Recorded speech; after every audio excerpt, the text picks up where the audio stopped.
Hello guys! So, tingnan natin kung sino yung secret admirer mo, kung meron kang may napapansin, mga ganyan, no? So, tingnan natin, sino yung may lihim na pagtingin sa'yo?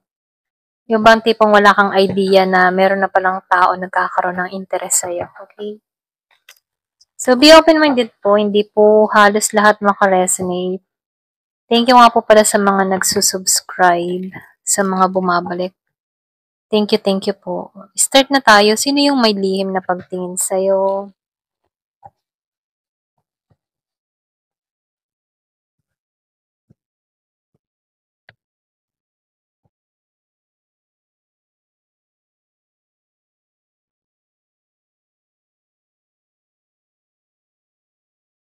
So, nakikitaan ko dito, nag-meet na kayo ng tao na 'to. Kaya lang, yung iba sa inyo ni-reject mo 'to. Puwedeng nanligaw or meron nagparamdam, may nagsabi, pero hindi ka interesado. Ayan, ito rin nafi-feel ko sa'yo. Meron ditong Aries, Leo, Sagittarius. Meron ding Scorpio, Cancer, and Pisces. Puwedeng kaya hindi mo 'to type dahil puwedeng sa physical or puwede ring sabihin na hindi mo lang siya vibes, ganyan.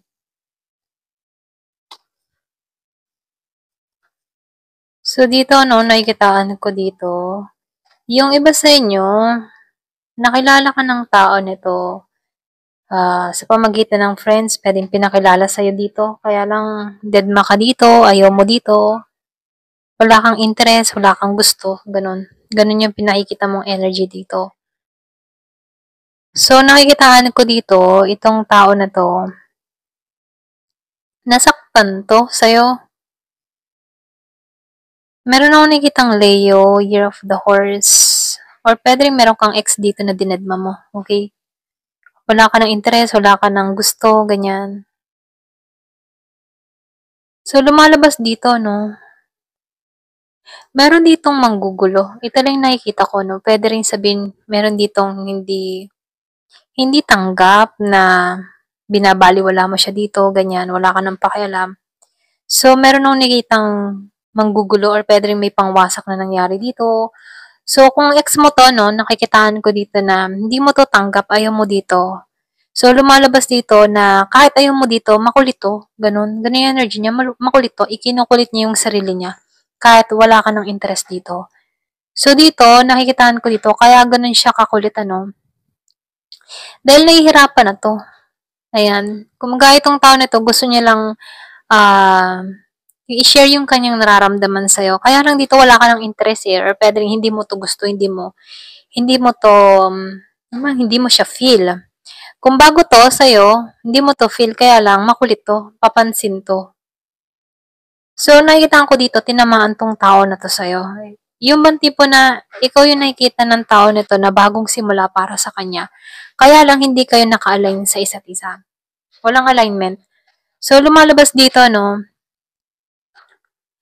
siya may gusto, ikaw wala. So, nakikita ko dito, one-sided love, okay?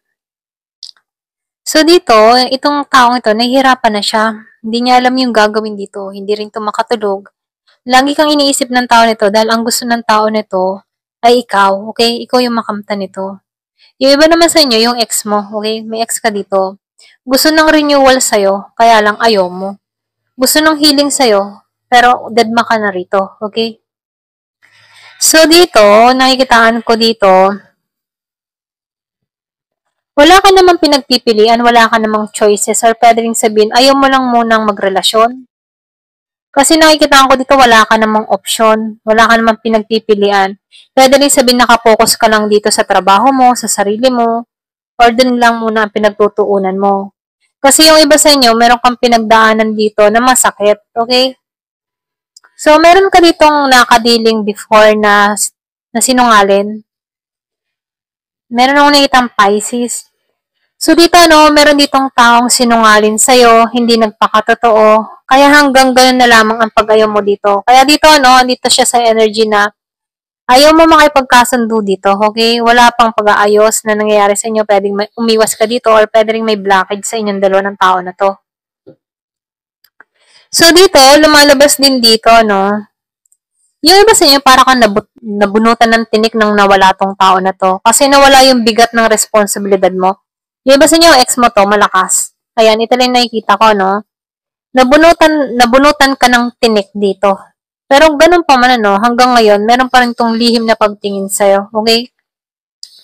So, dito, no, sinasarahan mo yung kaisipan mo rito sa tao na to. Pwede rin marami siyang mga yung mga tipong bad attitude or meron kang mga hinahanap dito na wala sa kanya, hindi mo siya feel or pwedeng ang bigat lang ng energy mo, ramdam mo na hindi kayo magkiklik or ramdam mo na walang kahahantungan na maganda sa inyong dalawa. Kaya hanggang ganun na lamang yung pag-ayaw mo dito sa tao na to.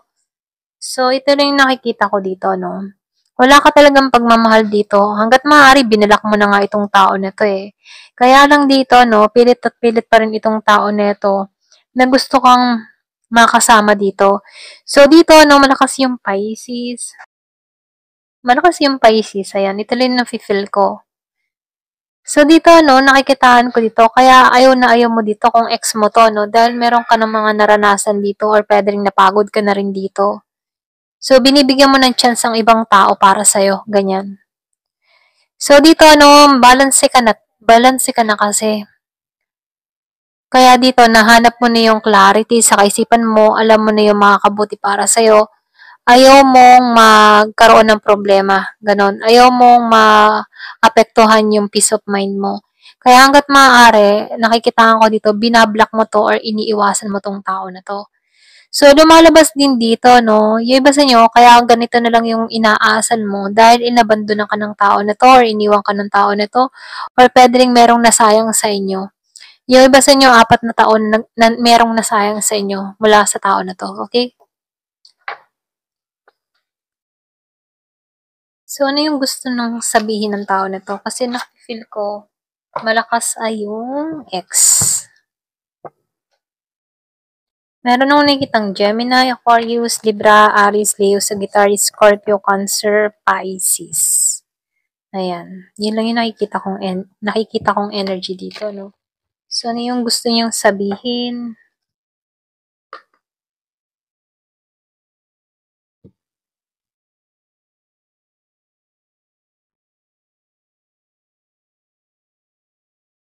Give more of your time and effort. So, gusto ng tao nito yung oras at effort mo, okay? Or pwede rin ikaw before, ano? Hindi mo to nakitaan ng ganon. Kaya nawalan ka ng gana, ganyan. So, itong tao na to, no? Nakikitaan ko dito, merong humihiling. Or pwede rin ikaw humihiling ka dito. So, sinasabihan dito kung ikaw yung humihiling, ano? Sinasabi dito na magtiwala ka at mag-faith ka, okay? Magtiwala at maniwala, ganyan. Na yung hinihiling mo ay matutupad. Yung minamanifest mo, masasakatuparan mo. So, sinasabi rin dito sa'yo, no? Spirit says to have more faith and trust. Dito naman, your wish will manifest with faith and trust. Ayan. Kapag nagtitiwala ka na alam mo sa sarili mo na itong hinihiling may magkakatotoo, dun pa lang, mangyayari na to. Okay? Kaya dito, sinasabihan ka ng spirit guide mo na magtiwala ka. Okay? Maniwala na ito'y makakamtan mo. Okay? Magtiwala at maniwala. So, nakikitaan ko dito, no, meron ditong tagumpay na mangyayari. Kung ano man yung sitwasyon na kinakaharap mo, yung hinihiling mo about dito, magtatagumpay ito. So, meron ditong few days na mangyayari. Pwedeng merong pagkikita, ganyan. So, nakikitaan ko dito, meron ditong madaldal, ano. Pwedeng ito rin yung kinaayaw. So, meron ako nakikitang madaldal na tao. Yung iba sa inyo, nabuboring ka sa kausap mo or pwede rin sabihin na marami tong mga sinasabi na wala namang katuturan, okay? Kaya dito, no, pwedeng ito din yung naging dahilan kaya naumay ka rin sa taong ito. So, nakikita ko dito, wala kang success dito, kaya pwedeng tinanggalan mo na to, wala kang tagumpay dito, or pwedeng radar mo na hindi kayo magtatagumpay dito. Kaya inunahan mo na tong alisan. Let the divine guide and help you. So, sinasabihan ka dito, hayaan mo si divine yung tumulong sa'yo at mag-guide sa'yo. So, dito, no, nakikita ko dito, ikaw very powerful yung emotion mo. Hindi ka madaling maapektuhan. Hindi ka katulad ng iba na maramdamin. Okay? So, na-feel ko dito, very strong personality, ganyan. Soon, so meron ditong parating. Ayan. So, dito, no, nakikitaan ko dito, malapit mo nang makamtan yung wish mo. Kung ano man yung hinihiling mo, malapit na. Kaya dito, kung meron ka mang kahilingan, no, magtiwala ka lang. Huwag kang mawawalan ng pag-asa. Malapit na mong makamtan tong hiling mo. So, nakikitaan ko dito, no, yung spirit guide mo, tinutulungan kang yung minanifest, yan, pasensya na utala ko, minanifest mo ay mapasa kami mo, tinutulungan ka, kumbaga yung spirit guide mo, laging andyan sa'yo. So, yes, sa question mo, kung meron kang mga hinahanap, meron kang mga tanong-tanong, ayan, yes ang sagot. Ayan, ito lang nakikita ko. So, tingnan natin dito, no, kung ano pa yung sasabihin sa'yo.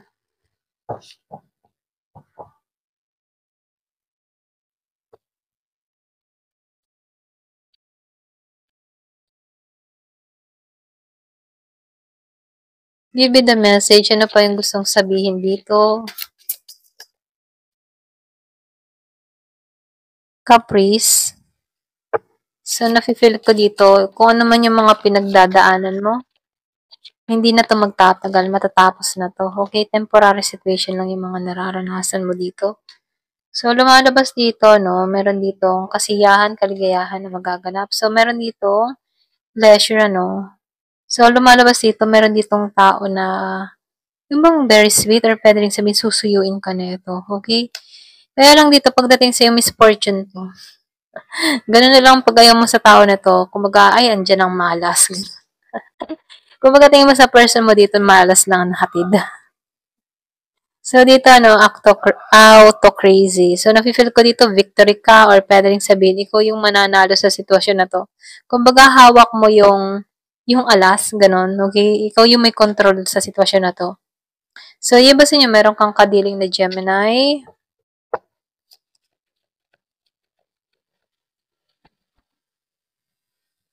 So, meron ditong change, ayan, pasensya na, no? So, change. Nakikita ko dito yung pagbabago. May pagbabago mangyari, magaganap sa'yo. Iba sa inyo, water element to, or Pisces, Cancer, Scorpio. Iba sa inyo, meron kang kadiling na ganito, okay? So, lumalabas dito na meron pupuno sa'yo. Pwede nga iba sa inyo, meron bagong parating.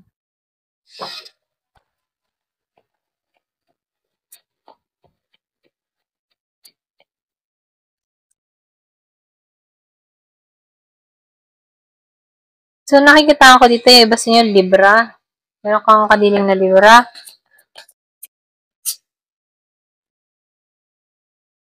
Madidiscover ka nito, okay? Kumbaga, madidiscover ka ng tao na to. Kung matagal ka ng single, ano, nakikita ko dito, ex yung parating, new versus ex, ganon. Ganon yung nakikita ko dito. So, meron ditong magkatunggali pagdating sa'yo. Okay?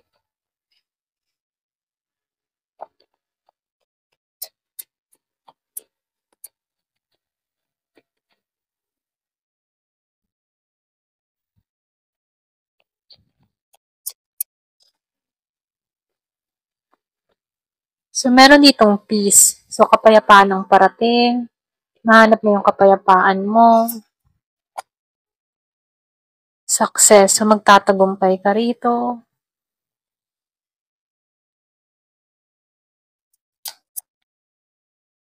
So, meron ditong Capricorn. Yung iba sa inyo, meron kang kadiling na Capricorn. Okay?